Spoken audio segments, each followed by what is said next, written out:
నమస్కారం. నా పేరు Meenakshi. I'm a certified tarot card reader, numerologist, rudraksha, gemstone and crystal consultant. 2024 సంవత్సరం జనవరి మాసంలో 15వ తారీఖు నుంచి 31వ తారీఖు మధ్యలో వృషభ రాశి వారికి టారో కార్డ్ ప్రిడిక్షన్ ద్వారా ఎలాంటి పరిస్థితులు ఉన్నాయో చూద్దాము.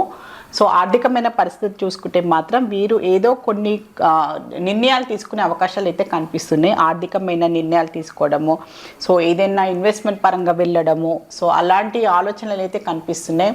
సో ఏదైనా ఇన్వెస్ట్మెంట్ చేయాలన్నా, స్టాక్ మార్కెట్లో ఇన్వెస్ట్ చేయాలన్నా, సో ఏదైనా ఇంటికి సంబంధించిన నిర్ణయాలు, గృహ నిర్మాణానికి సంబంధించిన నిర్ణయాలన్నా, సో ఫ్లాట్ కొనాలనో ప్లాట్ కొనాలనో అలాంటి సిచ్యువేషన్స్ అయితే చాలా కనిపిస్తున్నాయి.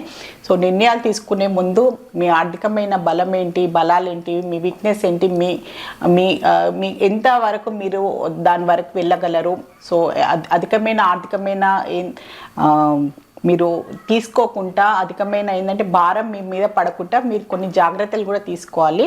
సో ఎందుకంటే తొందరపాట్లో నిర్ణయాలు తీసుకునే అవకాశాలు చాలా కనిపిస్తుంది. సో అనవసరమైన మీ శక్తికి మించిన మీరు ఇన్వెస్ట్మెంట్ చేసినా, అధికమించిన మీరు శక్తికి మించిన మీరు అప్పులు చేసుకున్నా కూడా ఇన్వెస్ట్మెంట్ పరంగా మీరు వెళ్ళాలి, ఏదో కొనాలి అనే ఒక తొందరపాటు నిర్ణయాల్లో సో తర్వాత మీకు దాని పరంగా కొన్ని ఇబ్బందులు వచ్చే అవకాశాలు చాలా కనిపిస్తుంది.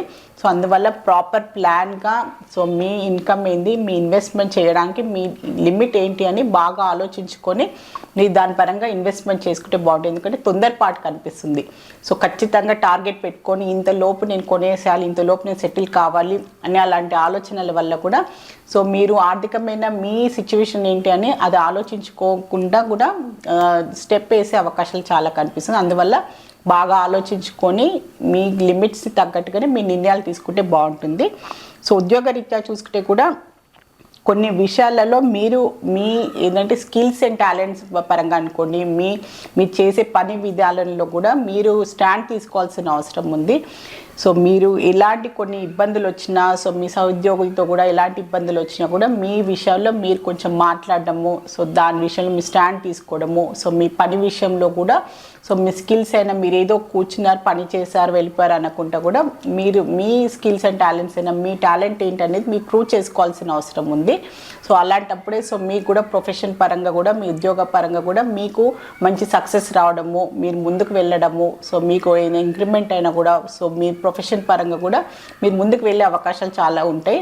సో ఏదో మీరు జాబ్ చేశారా వెళ్ళారా అన్న లేకుండా కూడా ఖచ్చితంగా మిమ్మల్ని మీరు ప్రూవ్ చేసుకోవాల్సిన అవసరం ఉంది. మీరు ఎక్కడైతే వర్క్ చేస్తారో మీ సహోద్యోగులైనా మీ హయ్యర్ ఆఫీషియల్స్కి కూడా సో మీ టాలెంట్స్ ఏంటి, మీ నాలెడ్జ్ ఏంటి, మీ స్పెషాలిటీ ఏంటి అని మీరు ఖచ్చితంగా దాని తగ్గట్టుగా మీరు కాంపిటేటివ్ స్పిరిట్ తోటి మీరు వర్క్ చేయాల్సిన అవసరం ఉంది. సో అవసరమైన దగ్గర మీరు మాట్లాడాల్సిన కమ్యూనికేషన్ చాలా ఇంపార్టెంట్. కమ్యూనికేషన్ ద్వారా సో మీరు ప్రూవ్ చేసుకుంటే మాత్రం మీకు ఉద్యోగరీత్యా కూడా ఇలానే మీరు ముందుకు వెళ్తే మీకు మంచి అవకాశాలు కూడా వచ్చే అవకాశాలు ఉంది. సో మీకున్న జాబ్లో కూడా మీకు మంచి ఇంక్రిమెంట్ అయిన ప్రమోషన్స్ కూడా వచ్చే అవకాశాలు ఉంటాయి. సో బిజినెస్ పరంగా చూసుకుంటే మాత్రం కొంచెం ఓర్పు సహనంతో ఉండాల్సిన అవసరం ఉంది. ఇప్పుడున్న పరిస్థితుల్లో కొంచెం అనుకూలంగా ఉండకపోవచ్చు. సో మీరు పెట్టిన ఇన్వెస్ట్మెంట్ అయినా మీరు ఎక్స్పెక్ట్ చేస్తున్న ఇన్కమ్ అయినా చేసిన లాభాలు కూడా రావడానికి కొంచెం లేట్ అయ్యే అవకాశాలు కనిపిస్తుంది. సో ఏంటంటే కొన్ని విషయాలలో కొంచెం మీరు తొందరపాటు నిర్ణయాలు తీసుకోకండి. సో కొంచెం టెన్షన్ పడకండి. ఇంకా నేను బిజినెస్ పరంగా ముందుకు వెళ్ళట్లేదు, బిజినెస్ పరంగా నేను ఇంకా ముందుకు రానివ్వట్లేదు, సో పెట్టిన ఇన్వెస్ట్మెంట్ కూడా సరిగ్గా ఏమీ లాభం లేదు అని అలాంటి నిరుత్సాహపడకుండా కొంచెం చాలా ఓర్పుతోటి ఉండండి. కొంచెం టైం పడుతుంది. సో కొన్ని విషయాలలో మీరు ఏదైనా ఫెయిల్యూర్ వచ్చినా కూడా పాజిటివ్గా తీసుకొని మీరు దాని నుంచి నేర్చుకొని మళ్ళీ అలాంటి తప్పు చేయకుండా మీరు కొన్ని నిర్ణయాలు తీసుకుంటూ కొన్ని నేర్చుకుంటూ బిజినెస్ పరంగా కూడా ముందుకు వెళ్ళాల్సిన అవసరం ఉంది. సో టెన్షన్ పడకుండా ఏదో డిసప్పాయింట్మెంట్కి వెళ్ళకుండా మిమ్మల్ని మీరు కొంచెం హ్యాండిల్ చేసుకోవాల్సిన అవసరం చాలా ఉంది 15 రోజుల్లో. సో ప్రొఫెషనల్స్కి చూస్తే కూడా సో స్ట్రగుల్ అయితే కనిపిస్తుంది వాళ్ళని ప్రూవ్ చేసుకోవడానికి. సో సెల్ఫ్ ఎంప్లాయిడ్ ప్రొఫెషనల్స్ ఎవరున్నా కూడా సో స్ట్రగుల్ అయితే చాలా చేస్తున్నారు. కానీ వాళ్ళు తీసుకునే నిర్ణయాలైనా వాళ్ళు చేసే పనితీరు కూడా సో సరైన దిశ మార్గం కూడా వాళ్ళు కరెక్ట్గా వెళ్తున్నారా, సో వాళ్ళు సరిగ్గా వాళ్ళు కస్టమర్స్ని రీచ్ అవుతున్నారో అది మీరు కొంచెం చెక్ చేసుకోవాల్సిన అవసరం ఉంది. సో మీరు చేసే కష్టం సరిగ్గా స్మార్ట్ వర్క్ హార్డ్ వర్క్ చేస్తున్నారు కానీ స్మార్ట్ వర్క్ కనిపించట్లేదు. సో స్మార్ట్గా వాళ్ళు ఏంటంటే క్లయింట్స్ని రీచ్ అవుతున్నారో, సో వాళ్ళ స్కిల్స్ని వాళ్ళు ప్రూవ్ చేసుకోగలుగుతున్నారో, సో వాళ్ళు ఏంటంటే అందరిలో వాళ్ళని ఎక్స్పోజ్ చేసుకోగలుగుతున్నారా లేదా అని మీరు దాని విషయంలో కొంచెం జాగ్రత్తలు తీసుకోండి. సో కొన్ని అనవసరమైన ఖర్చులు, అనవసరమైన వృధాగా మీరు స్ట్రగుల్ మీరు చేసే స్ట్రగుల్కి సరిగ్గా న్యాయం చేయలేకపోవడము అలాంటి పరిస్థితులు అయితే కనిపిస్తున్నాయి వీళ్ళు ప్రొఫెషనల్స్కి చూసుకుంటే. సో స్టూడెంట్స్కి చూస్తే మాత్రం చేంజ్ కనిపిస్తుంది. సో వాళ్ళకి స్టూడెంట్స్కి వాళ్ళ ఎడ్యుకేషన్ పరంగా, కెరియర్ పరంగా కూడా వాళ్ళకు మార్పు చెందడము, సో ఆల్రెడీ ఉన్న వేరే ప్లేస్కి మారడము, సో ఏదైనా అకాడమిక్ పరంగా కూడా వాళ్ళ అడ్మిషన్ తీసుకొని వేరే ప్లేసెస్కి మారడము, సో ఇప్పుడు ఆల్రెడీ ఇంటర్ చదివే వాళ్ళు సో ఇంజనీరింగ్కో వెళ్ళడము, అలా కొత్త మార్పులు కనిపిస్తున్నాయి, వాళ్ళకి కొత్త ఫేస్ కనిపిస్తుంది వాళ్ళలో. సో కొత్త నిర్ణయాలు తీసుకోవడము, కొత్త అకాడమిక్గా వాళ్ళ కెరియర్ పాయింట్ ఆఫ్ వ్యూగా కొత్త సబ్జెక్ట్ని వాళ్ళు ఎన్నుకొని వాళ్ళ కెరియర్ పాయింట్ ఆఫ్ వ్యూగా నిర్ణయం తీసుకునే టైం అని చెప్పొచ్చు.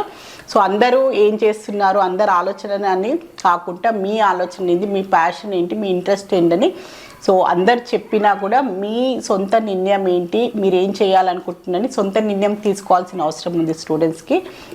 సో ఎందుకంటే ఇది ఒక ఫేస్ అనమాట, ఒక కొత్త మార్పు వాళ్ళ కెరియర్కి చాలా ఇంపార్టెంట్, ఒక చేంజ్ వచ్చే టైం అని చెప్పొచ్చు ఇప్పుడు. సో చేంజ్ అయ్యే అవకాశాలు కనిపిస్తుంది. అంటే ఆల్రెడీ వేరే అబ్రాడ్కి వెళ్ళాలి చదువుకోవాలి అనుకున్నా, సో వేరే స్టేట్స్కి వెళ్ళాలనుకున్నా, హాస్టల్స్కి మారడము, అలాంటి చేంజెస్ కనిపిస్తుంది స్టూడెంట్స్లో.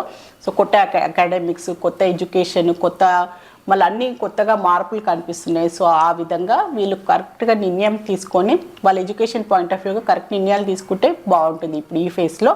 సో ఫ్యామిలీ పరంగా చూస్తే మాత్రం వాళ్ళకు ఒక చీటింగ్ టెండెన్సీ కనిపిస్తుంది. సో భార్యాభర్తల్లో ఎవరో ఒకరు వాళ్ళు చీటింగ్ చేస్తున్నారని, సో వాళ్ళని ఏదో విషయంలో వాళ్ళని మోసం చేస్తున్నారని ఒక భావన అయితే కనిపిస్తుంది. కొన్ని పరిస్థితుల వల్ల వాళ్ళకి అలాంటి ఆలోచనలు, అలాంటి పరిస్థితుల వల్ల వాళ్ళకి ఇద్దరిలో అలాంటి సిచ్యువేషన్ రావడము, ఇద్దరిలో అలాంటి బాట పట్టింపులు రావడము, అలాంటి ఏదో వేరే పరాయి స్త్రీ వల్లనో వేరే ఒక పర్సన్ వల్ల కూడా భార్యాభర్తల మధ్యలో కూడా గొడవలు రావడము, అలాంటి సిచ్యువేషన్స్ వచ్చే అవకాశాలు అయితే చాలా కనిపిస్తున్నాయి. సో ఎన్నో రోజుల నుంచి అలాంటి ఆలోచనలు అయితే కనిపిస్తున్నాయి వీరిలో. సో సరిగ్గా మాట్లాడుకోకపోవడం వల్ల సో ఇది క్లారిటీ, సో ఇలాంటి వీళ్ళకి అనుమానం వచ్చినా కూడా వీళ్ళు క్లారిఫై చేయకపోవడం కూడా, సో ఉన్నట్టుండి సడన్గా బస్ట్ అయిపోయి కూడా ఇద్దరు భార్యాభర్తల్లో పెద్దగా గొడవలు కావడము, సో అది చాలా విపరీతమైన పరిస్థితులు వెళ్ళే అవకాశాలు కూడా చాలా కనిపిస్తున్నాయి. సో కొంచెం జాగ్రత్తగా ఉండండి, పరిస్థితులు ఎలా ఉన్నా కొంచెం కామ్గా కూర్చొని సిచ్యువేషన్ ఏంటి, మీకు అలాంటి భావన ఎందుకు కలిగింది, అలాంటి పరిస్థితులు ఎందుకు వచ్చాయని మీరు ఆలోచించుకొని కూర్చొని మాట్లాడుకుంటే బాగుంటుంది. సో రిలేషన్షిప్ పరంగా చూస్తే మాత్రం మంచి పరిస్థితులు కనిపిస్తున్నాయి. ఆల్రెడీ రిలేషన్షిప్లు ఉన్న వాళ్ళు మాత్రం స్టెబిలిటీ, వాళ్ళ రిలేషన్షిప్ పరంగా సీరియస్గా వెళ్ళాలి, వాళ్ళు స్టెబిలిటీగా ఉండాలి, ఫ్యూచర్ పరంగా ఆలోచించుకుంటే ఇంట్లో చెప్పాలి అనుకున్నా, సో వాళ్ళ రిలేషన్షిప్ పరంగా వాళ్ళు ఎంగేజ్మెంట్ పరంగా మ్యారేజ్ పరంగా కూడా వాళ్ళ ఆలోచనలు చేసుకోవాలనుకున్నా కూడా వాళ్ళ ఫ్యామిలీ మెంబర్స్తో మాట్లాడుకోవడానికి చాలా మంచి టైం అని చెప్పొచ్చు వీరికి. సో హెల్త్ పరంగా చూస్తే మాత్రం మంచి పరిస్థితులు ఉన్నాయి, ఎలాంటి ప్రాబ్లం లేదు. కానీ కొంచెం హై బీపీ ఉన్నవారు, సో అలాంటి కొంచెం స్ట్రెస్ అండ్ టెన్షన్ తీసుకునే వాళ్ళు మాత్రం కొంచెం జాగ్రత్తలు తీసుకోండి, అనవసరమైన టెన్షన్ తీసుకోకండి. కుదిరితే ఎవరైనా మీరు మెడిటేషన్ చేస్తే బాగుంటుంది.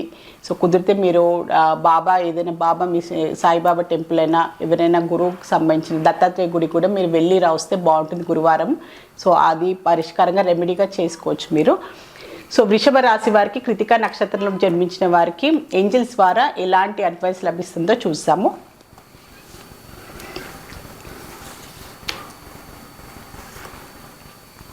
పరిస్థితులు ఇప్పుడు అంత అనుకూలంగా లేదు వీరికి, కానీ తొందరలోనే పరిస్థితులు ఖచ్చితంగా వీళ్ళకి ఇంప్రూవ్ అవుతాయి, పరిస్థితులు ఖచ్చితంగా వీళ్ళకి అనుకూలంగా వస్తాయి. సో మీరు డిసప్పాయింట్ కావద్దు అని ఏంజల్స్ ద్వారా మీకు ఒక మంచి అడ్వైస్ అయితే లభించింది కృతికా నక్షత్రం వారికి. సో వృషభ రాశిలో రోహిణి నక్షత్రంలో జన్మించిన వారికి ఏంజల్స్ ద్వారా ఒక అడ్వైస్ కార్డ్ అయితే తీస్తాను. With in the next few weeks అని వచ్చింది. సో మీరు ఏదైనా కార్యం తలపెట్టినా, మీరు ఏదైనా పని చెయ్యాలి అనుకున్నా కూడా, మొదలు పెట్టాలంటే కూడా కొన్ని వారాలలో ఖచ్చితంగా మీకు అనుకూలమైన ఫలితాలు లభిస్తాయని ఏంజల్స్ ద్వారా మీకు ఒక మంచి అడ్వైస్ అయితే లభించింది. సో వృషభ రాశిలో మృగశిర నక్షత్రంలో జన్మించిన వారికి ఏంజల్స్ ద్వారా ఒక అడ్వైస్ కార్డ్ అయితే తీస్తాను. ఒక మంచి బిగ్ హ్యాపీ చేంజ్ వచ్చింది. సో తొందరలోనే మీకు ఒక మంచి సంతోషకరమైన ఒక శుభవార్త మీకు తొందరలోనే మీరు వింటారు. మీ లైఫ్లో ఖచ్చితంగా ఒక మంచి సంతోషమైన పాజిటివ్ అట్మాస్ఫియర్, పాజిటివ్ రిజల్ట్ అయితే వస్తుంది అని ఏంజిల్స్ ద్వారా మీకు ఒక మంచి అడ్వైస్ అయితే లభించింది.